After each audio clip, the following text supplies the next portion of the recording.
Hey guys, welcome back to AIR Reptile Rescue. This next video we're going to talk about is proper handling for your leopard geckos.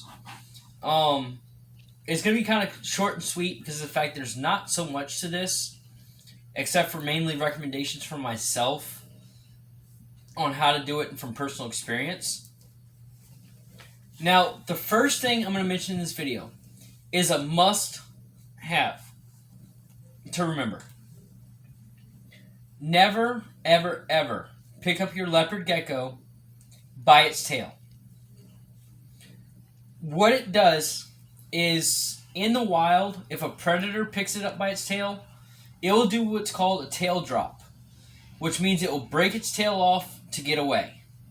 Now, if you're picking up your leopard gecko by its tail, it's going to have that mindset of, okay, it's a predator, it's trying to attack me. It's going to drop that tail, which is pretty painful for them and can hurt them. Also, it leaves basically like an open wound so you can get bacteria in it and give it an infection. But it takes a while for them to grow that tail back. So if you're picking up your leopard gecko, do not do it by the tail. I can't stress it enough, mainly because of the fact that, one, whenever they take that while to grow back, they're not really going to have that beautiful markings they had before. They're going to be different from what you've seen whenever you first got your leopard. Next, we're going to talk about how to approach and pick up your gecko. Some people say, hey, I can pick it up from the just by grabbing it from its sides or something like that over its back. I don't recommend that because just in case they decide to move or something, you go to grab or put a little bit more of a grip on it. You can injure them because they're so fragile.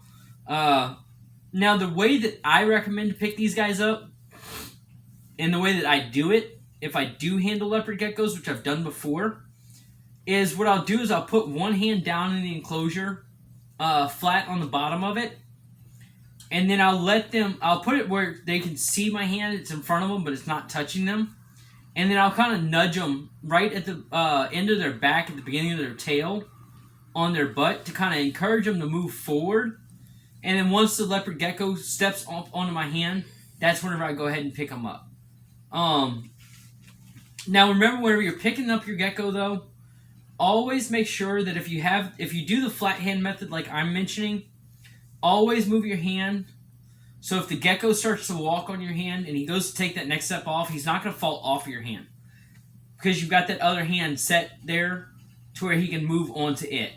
And just keep on doing that until he starts to settle down in your hand. Next, we're going to talk about holding them. A lot of times, leopard geckos are pretty laid back after they're tamed. They'll chill out on your shirt. They'll chill out on your arm. They may walk up your arm and up your shirt and stuff like that. If you're sitting down like I am, I've actually had a leopard gecko where I could sit it in my lap, and it would walk up my leg and go up on my chest, up on my shirt. So remember that whenever they're pretty tame and chilled out, they'll really just kind of relax and move around like they want to on you. But if they're moving around in your hand, like I said, do the hand movement to where you have one in front of the other at all times. And that's just in case if your gecko's in, like say I have my gecko in this hand and he's starting to walk. If he goes to take that next step off and I don't have the other hand ready to catch him, he's going to fall and he's going to hit whatever he's above. Now I'm going to move that other hand in front of it so that he can step onto it. And I'm going to encourage him to move around all he wants, but he's still going to be secured from falling and hurting himself. Now that we've talked about the holding, approaching, and picking up your gecko, let's go ahead and talk about how to return them to the enclosure. Like I said, grabbing them from the sides or whatever, or just like grasping them to pick them up, I don't recommend because I feel that it can injure them pretty easily, especially if they go to move real quick and you try to tighten your grip just to get a good hold on them. With them being so fragile, they can hurt pretty easily and it can kill them. So what I recommend is the same thing with the hand thing, with moving your hands back and forth like that. Cradle them in your hands. Make sure that all 4 feet are in your hands. And just lower them down into the enclosure and let them walk off your hands onto their decorations or onto the floor of their enclosure. Now, once all 4 feet are on the floor of the enclosure, or they've got a hold of their decoration and they're on there securely, then you don't have to worry, oh, well, I'm just going to let you go and you're going to fall. No, they're not going to fall if they're holding on to something. They can't hold on to glass, so don't try to put them on their glass. Put them on their hides, on their decoration, on the floor of their enclosure. Once they have a grip on that, they're able to hold on, so you don't have to worry if you just let go of the tail like you do with your snake. But remember, always try to be as gentle as possible and make sure that they're fully on whatever you're putting them on in their enclosure so they don't fall and hurt themselves. We're going to wrap it up, guys. Don't forget to like and subscribe to my channel. Hit that bell notification. Whenever you do, click all, and we will post videos. You'll get a notification for it from YouTube. All you do is click on the link to the video that pops up, and it'll take you straight to the videos. If it doesn't, find me on Facebook, AIR Reptile Rescue. Like and follow us there. And whenever you do, I post all my links to all my videos on my Facebook page. So you guys are able to keep track with it. And not just that, but I also post different updates on all of our animals here. So please keep that in mind. Also, if you have any questions or comments, leave them down below in the comment section. But as I cannot reiterate enough, make sure it's age appropriate. I have children that watch this channel. I have children that follow my Facebook. If it is not age appropriate, I will remove your comment. If you break that rule multiple times, I will have to block and report you to YouTube. So please keep it age appropriate for the children. I don't want my kids seeing anything inappropriate on YouTube. I don't expect anyone else's children to have to see that. So do keep it the age appropriate, and I'm more than happy to have you on my channel. If it's not age appropriate or you feel it's not age appropriate, message me on Facebook. There's a way to message me at my Reptile Rescue. I will answer your questions. I'll gladly help you out as much as I can. So message me there and we'll discuss concerns or things like that or answer your questions.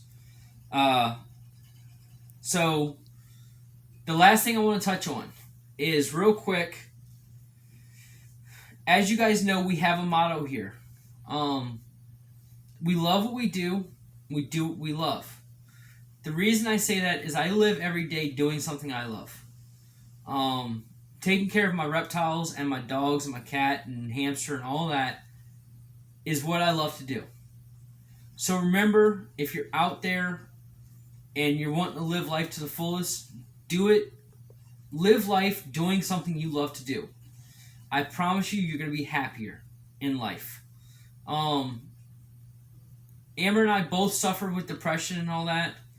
And honestly, whenever we wake up in the mornings and we get to start to cuddle with our animals and take care of them and stuff like that, honestly, our day changes for the better. We're usually a lot happier and a lot better off because we're doing what we love to do. Not just that, but also I take Zeus up to Walmart so I can upload these videos for you guys. And honestly, to see the smile on people's faces whenever they get to see him and how he changes some people's days from being bad to having a good day again, honestly makes me a lot happier. Because I trained him. I've taught him everything that he knows. And honestly, I'm proud to say that he's probably a big part of this community. Everybody loves him. So honestly, do what you love to do. If it's playing sports, do it. If you have a dream job, but you're in a dead end one, find that dream job that you want to do that's going to make you happy and go for it. Shoot for the stars. Don't take a back seat to life. Don't settle for second best. Go for what you want to do, what you love to do. I guarantee you're going to be happy in the long run. So, like with me, I went to school for veterinary technician. That's why I run the rescue. Because it's something that I love. I love animals dearly. So, honestly, I do what I love every single day. And I've been so much happier since I started this rescue. Um, so remember, live life to the fullest. You guys come back, check us out on the next video, which will be our proper feeding of your leopard gecko, which will be the last video of this series. We love you guys so much here at AR. We love your support. We really appreciate it. Almost every time I say that in these videos, I almost cry because the fact that y'all's support means a lot to me. And it means a lot to our animals. But y'all stay tuned for the next one. We'll see you soon. And y'all come back